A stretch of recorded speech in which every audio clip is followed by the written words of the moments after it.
Paul McCartney once admitted that a feeling of resentment within him was stronger than anything he had ever experienced in his musical career. I often wonder what truly happened behind the stage lights and timeless hits. There were quiet tensions, small disagreements carrying deep emotions. Throughout McCartney's musical journey, envy and subtle conflicts quietly existed, shaping the path he walked. This is the story of the lesser-known shadows, where silent rivalry and resentment became inseparable parts of a life filled with glory and turmoil. Paul McCartney was born into a working-class family in Liverpool in 1942. At just 14, he lost his mother suddenly to breast cancer, leaving a deep emptiness in his heart. That loss, rather than breaking him, sparked a fire for music, becoming his source of comfort and strength to move forward. Music became his closest companion, filling the lonely and painful days. In 1957, fate brought him together with John Lennon, and immediately a special bond formed between the two young souls. Alongside George Harrison and Ringo Starr, they created the Beatles, a band that would enter history and change the way the world listened to and felt music. Paul not only played bass and sang lead, he was a key songwriter, helping to craft timeless melodies and enduring hits. Yet, behind the spotlight, challenges always lingered. Paul was known for his perfectionism and discipline, demanding every note to be flawless. This rigor helped the Beatles produce iconic works but also sowed quiet conflicts. George Harrison once walked away from the band in frustration, while John Lennon openly mocked him in the song How Do You Sleep? Paul nurtured big ambitions, striving to leave his personal mark, sometimes in subtle competition with his talented peers. If John was the dreamer, Paul was the pragmatist, managing business and music rights, securing a career that lasted for decades. On the surface, Paul appeared friendly and composed, yet inside, he was sensitive and vulnerable. There were times he sank into depression, turning to alcohol to escape loneliness and feelings of failure, as if the world itself had turned against him. These emotional scars made him withdraw, rarely sharing his inner conflicts.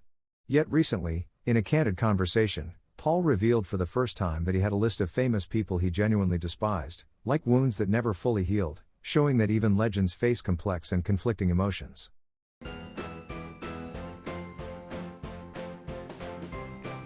Paul McCartney and Michael Jackson once shared a friendship that surprised many. In the 1980s, they were almost inseparable, talking, exchanging ideas, and immersing themselves in music. To Paul, Michael felt like a younger brother, while Michael looked up to Paul as a guiding light in the vast and harsh world of music. One long afternoon, in a room filled with instruments and papers, Paul shared with Michael the secret to a lasting career: investing in song rights. He explained that owning music not only provides stable income but also creative freedom. Michael listened intently, eyes bright with curiosity and a hunger to learn.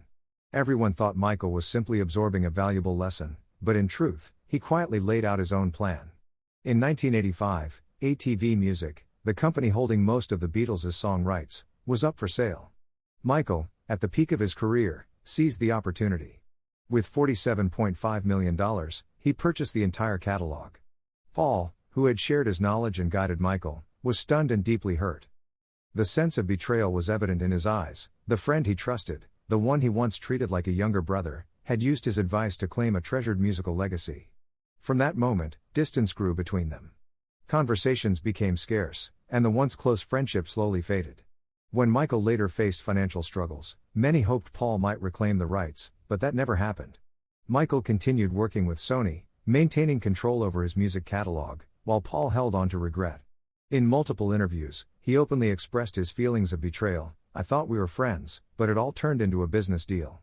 The shock not only broke a beautiful friendship but also served as a painful lesson about trust, how personal gain can destroy close relationships, and the harsh realities of the music world, even for the most sincere hearts.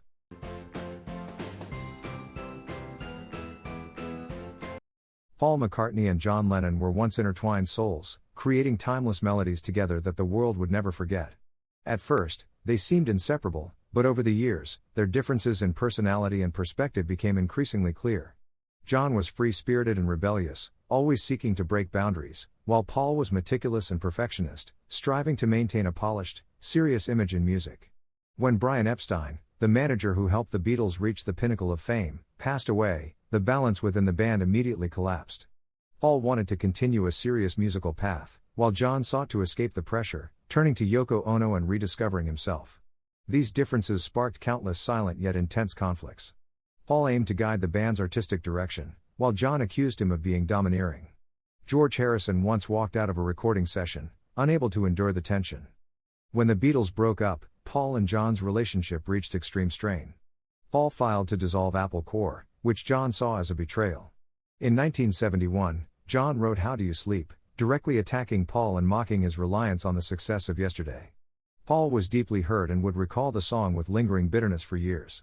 Refusing to remain silent, Paul responded subtly through songs like Too Many People. The insults and conflicts stretched on, gradually eroding any chance of reconciliation. Then, one December night in 1980, all hope ended forever. John Lennon was murdered outside the Dakota apartment, where he lived with Yoko Ono. The perpetrator, Mark David Chapman, a former Beatles fan with severe psychological issues, waited outside, handed John an album to sign, and just hours later, took his life. When the news broke, Paul faced the cameras, confused and unsure what to say. His brief response instantly became headline news, leading many to misunderstand his true emotions. In reality, despite their rifts, Paul still regarded John as his only co-writing friend, a music brother no one could replace. John's death did not just take a person away, it erased the last chance for two kindred hearts to reconnect. Paul once shared, Chapman didn't just kill John, he took a part of the Beatles' soul. He ended any hope we had of reconciliation.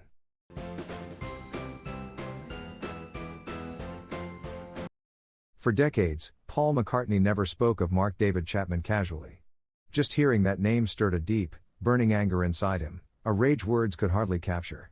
He called Chapman a coward, a disturbed man, someone to be condemned, who had taken the most precious thing, the life of John Lennon, his friend, his only co-writing brother. Every time he recalled the glorious moments of the Beatles, standing together on stage or captured in historic photos, Paul felt a sharp pang of pain. Those memories now only existed in the past and could never return.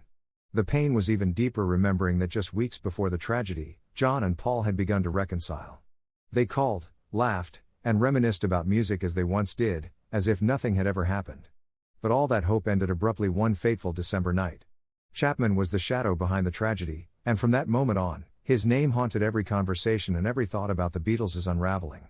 Chapman was discussed as both perpetrator and, in some eyes, a victim, but to Paul, he symbolized only the pain and irreplaceable loss. Paul carried that pain throughout his life. In his heart, Chapman remained the most hated figure, the reason the greatest friendship he had ever known would never have a chance to heal. Whenever Paul thought of John, alongside love and memories, he always saw the shadow of that loss, a reminder that even the closest, most kindred hearts can be severed forever.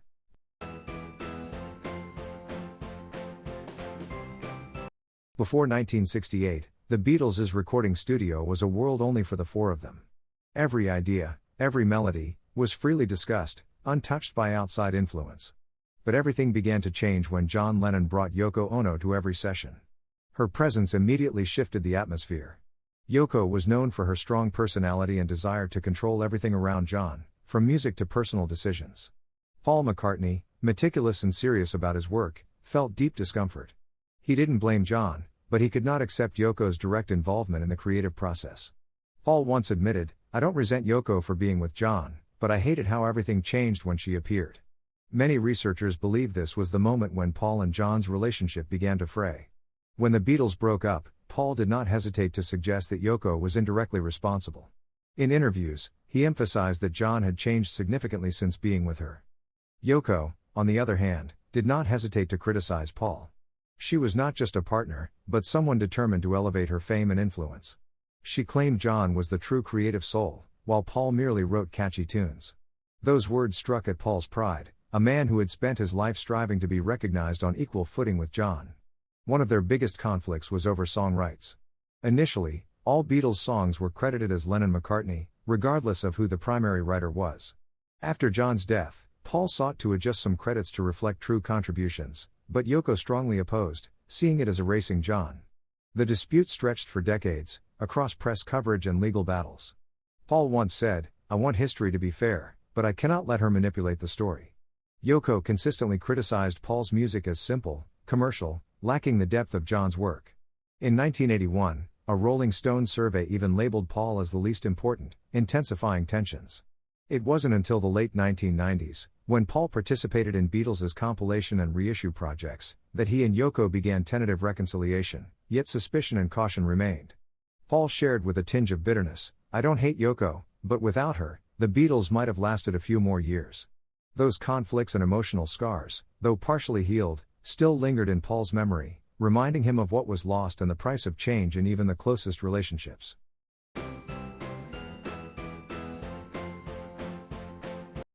Paul McCartney and George Harrison had silent yet intense disagreements that only those inside the recording studio could truly feel. Paul was extremely perfectionistic, wanting every musical detail to be flawless according to his vision. He often guided George on every guitar note, even though Harrison was a brilliant guitarist with his own unique style and emotion. Over time, George felt he was not respected as John or Paul were. His ideas and carefully crafted guitar solos were often rejected or completely altered, leaving him frustrated and disappointed. Tensions reached a peak during the recording of the album Let It Be. Paul repeatedly asked George to replay sections of music, creating such a heavy atmosphere that Harrison eventually stood up and walked out in the middle of a session, leaving the remaining three members stunned. For George, it was not just fatigue from work but the feeling of being sidelined, becoming an almost extraneous part of a band he was supposed to be integral to. Even in other albums, George's guitar solos were often dismissed. He longed to be recognized as a true musician, not just a backing guitarist, yet Paul seemed intent on controlling every detail. George once candidly said in an interview, "Working with Paul felt like having your hands tied. He always thought he knew best." This tension did not end with the Beatles' breakup. George and Paul continued to clash over legal matters, particularly concerning song rights at Apple Corps. Two strong personalities, Paul seeking control and George seeking recognition, made harmony nearly impossible. Paul's musical dominance pushed Harrison, once loyal and patient, to rebel, standing up for his voice and creativity. Yet personal conflicts were only the tip of the iceberg. External pressures and subtle interferences during the Beatles' most chaotic moments further strained friendships and harmony, leaving lasting scars in the memories of both Paul and George.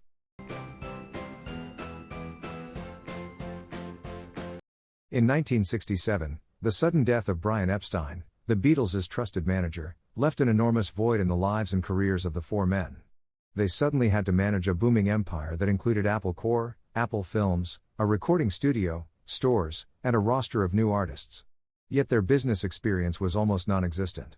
Chaos quickly set in, money disappeared mysteriously, and pressure mounted on every member. Amid the turmoil, Alan Klein appeared like a savior, promising to make the Beatles wealthier than ever. Klein was renowned for managing the Rolling Stones and Sam Cooke, praised as a protector of artists from greedy executives. But Paul McCartney was immediately suspicious. He sensed a slickness in Klein's words, a subtle dishonesty that he could not ignore. Paul wanted to work with his wife Linda's family law firm, whom he trusted, but John Lennon, George Harrison, and Ringo Starr were persuaded by Klein's confidence and charm. John was particularly drawn to him, while George and Ringo thought Paul was selfish and favoring his family. In 1969, John, George, and Ringo signed with Klein, making him the official manager, while Paul refused. From that moment, he knew he would be excluded from all critical financial decisions. Klein began restructuring Apple Corps, firing staff, cutting projects, and in the short term, the band earned more money. But Paul never trusted the temporary success. He suspected Klein of quietly extracting money from the group and felt compelled to protect the Beatles. On December 31, 1970, Paul McCartney took a shocking step. He sued the other members, not only to dissolve the band but also to terminate Klein's contract. The news spread worldwide, and Paul was seen as a betrayer, the man who killed the Beatles. In reality, he was simply protecting the band from a fraud. Years later, Paul's suspicions proved correct. Klein was convicted of financial misconduct, taking excessive commissions, holding artists' royalties, and facing tax evasion charges. In 1977, he had to repay over £800,000 to the Beatles.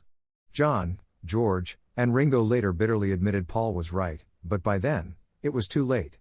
Paul McCartney still refers to Alan Klein as the man who legally and financially destroyed the Beatles. He calls Klein a con man and has never forgiven the three members for siding with him. Paperwork and contracts tore the band apart, and even as time passed, the scars left by Klein's interference continue to haunt the music and legacy of the Beatles to this day.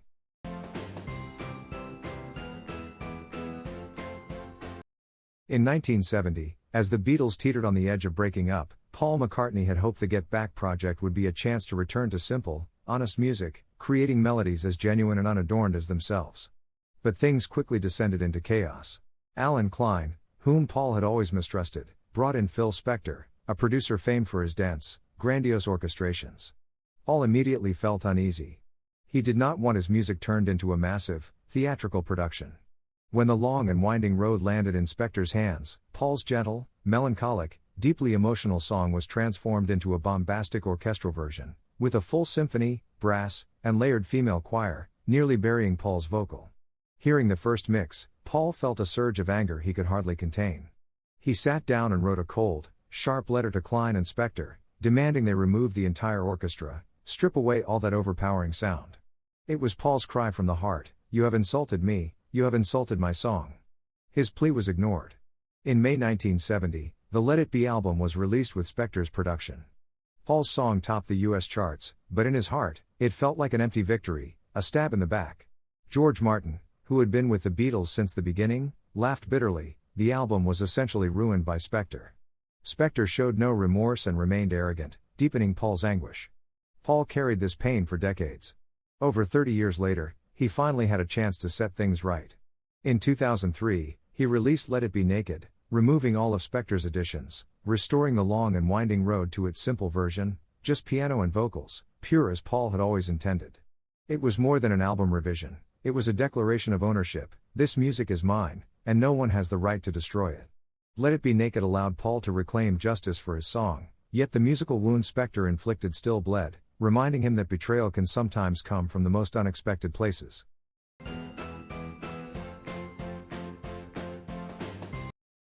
Paul McCartney once held deep admiration for Frank Sinatra. He saw Sinatra as the embodiment of romantic, refined music, a figure he longed to connect with and learn from. At first, their relationship was marked by quiet respect. Despite belonging to different generations and musical styles, Paul always revered Sinatra's voice and nuanced expression. But everything began to change when Sinatra publicly criticized rock and roll, calling it garbage meant for rebellious children.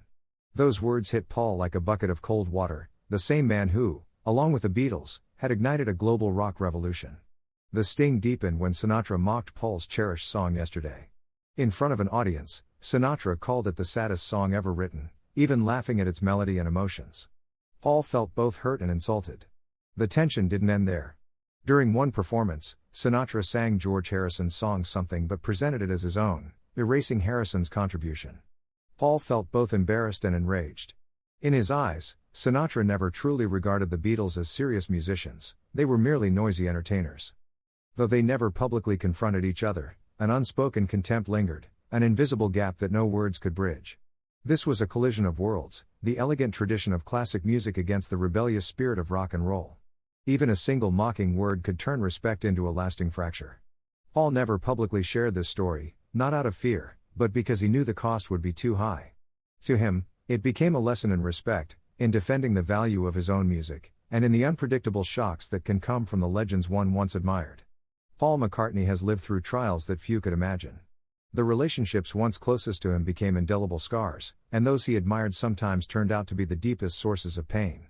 Michael Jackson, John Lennon, Yoko Ono, George Harrison, Frank Sinatra, each name like its own chapter, each a subtle wound, reminding us that greatness does not make one immune to betrayal or loneliness.